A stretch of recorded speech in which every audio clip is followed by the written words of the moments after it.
Okay, good morning, everybody. My name is Armen Sarkissian. I had 4 lives for the moment. My first life was as a scientist, theoretical physicist, and astrophysicist. My second life was I was diplomat, ended up as the prime minister of my country.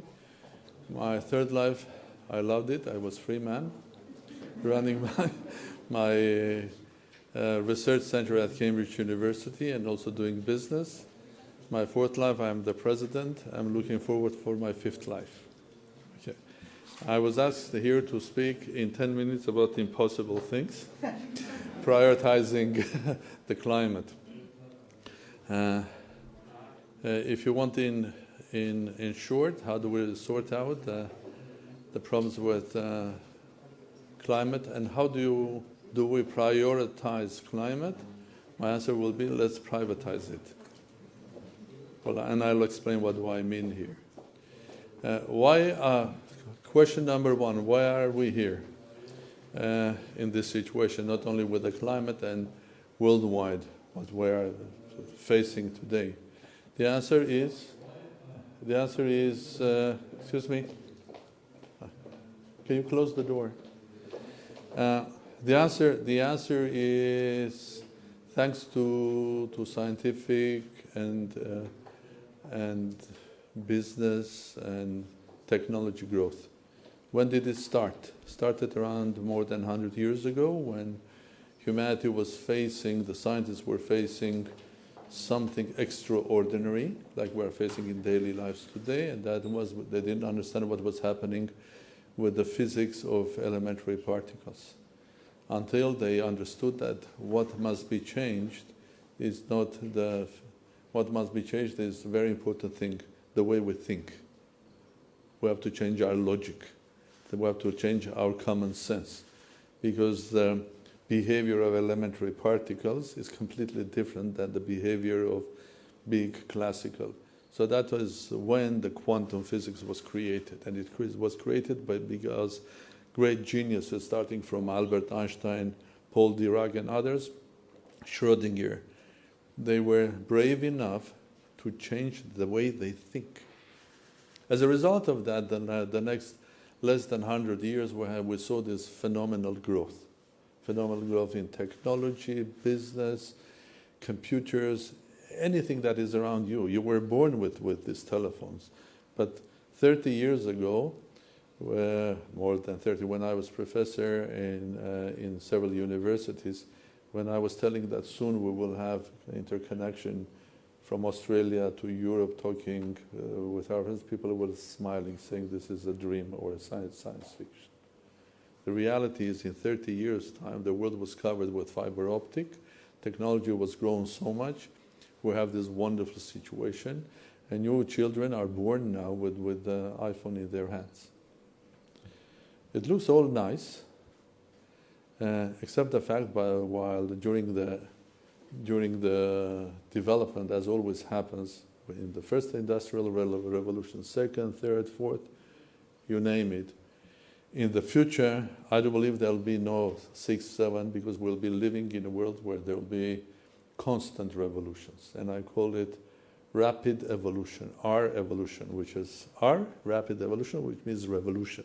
So it will be revolution happening every month. So we are in a position that new technological advances, new ideas and everything will be happening so soon. So not would say, okay, we have a revolution, we know how now to burn wood or coal and get vapor and have a locomotive. No, it will be everyday change.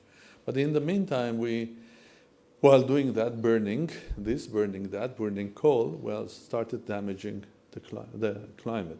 We were not only damaging climate, we were damaging also the environment. People don't speak about that. They speak only about the climate. But the reality is that we are damaging also the environment by throwing chemicals, which are damaging the rivers and so on, by doing nuclear tests and creating huge environments where the radioactive radiation is so high that people are suffering. There are illnesses, and mostly, I'm sorry to say, the first who suffer are female. In many areas where they were having radioactive experiments, a lot of ladies are getting breast cancers. So we're damaging the nature, and we have damaged the climate. And now here we are. We are living in a world that not only have problems with the climate, but we generally have a problem. We have a problem because it's a world that is less predictable, unpredictable. It's a world that is interconnected, interlinked. And it's a world that creates a lot of sort of a feeling of uncertainty. It's a world that populism has grown so much worldwide. It's a world that we have a lot of questions that are not answered, even in countries like Europe or America and elsewhere, where basically the classical democracy that was every 5 years elections. So people were going to an electoral box and voting and then waiting another 5 years to express their ideas. Now it's voting every day 5 times, not every once in 5 years, but every day 5 times on the Facebook. So things are changing, and that creates a feeling of uncertainty, unpredictability, a lot of fear as well. Okay, and one of the problems. So this is a discussion for 10 hours, not for 10 minutes. So one of the problems is the climate. So how do we resolve that? I was lucky as the President of the Republic of Armenia. I was representing Armenia in Glasgow at the climate summit. And I would tell you openly that I'm happy because we made a progress there, basically in a form that a lot of institutions, organizations, international organizations, including charities and NGOs, have made a commitment to support climate credit, climate so on. So, but where is the final solution? Because that conference is going to come to Abu Dhabi as well, soon, in 2 years' time. So, where is the solution? I think the solution is and will be when the doors of climate resolution will be opened for technology, because technology was the problem that created it, was the source, was the basics, because we had all of this growth using technology and damaging the climate. So the solution will be with technology, but the solution will be also in a way and the day when the doors of climate solution will be open for businesses.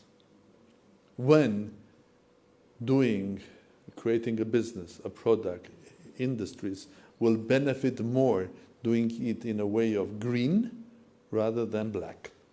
Do you understand what I mean?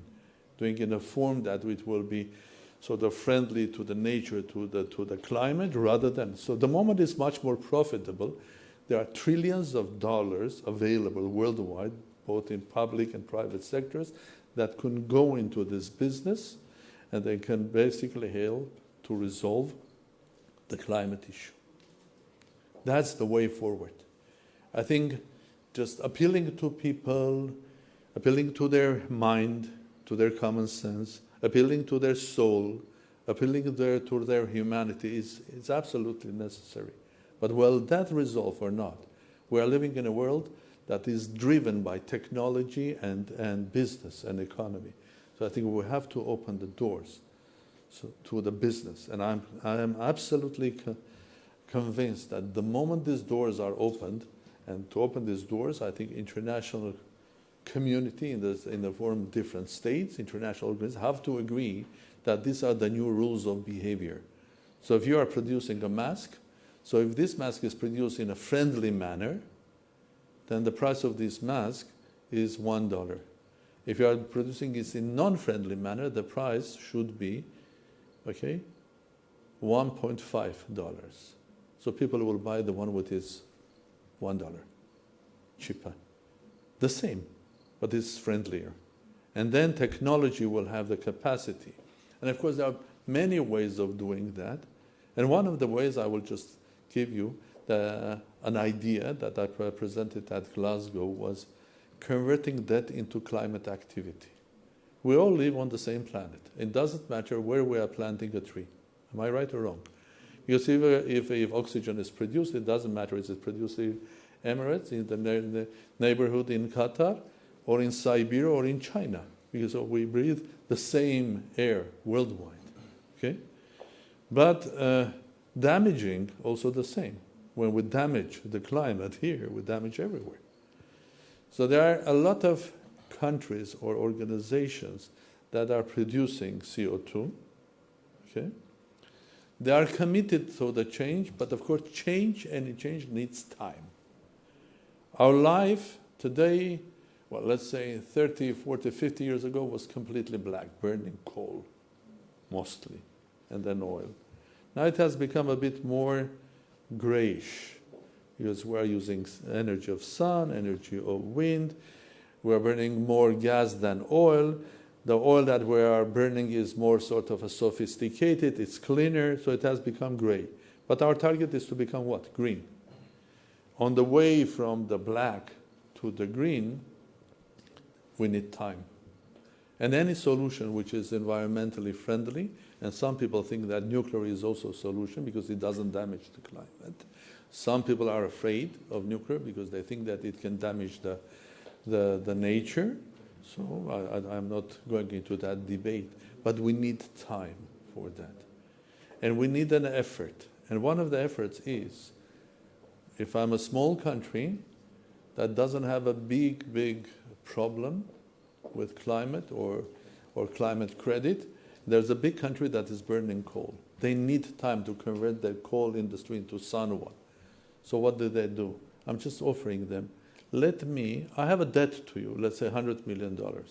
So what I'm offering to you, for $100 million in order to return to you, I will plant trees or do some friendly green activity.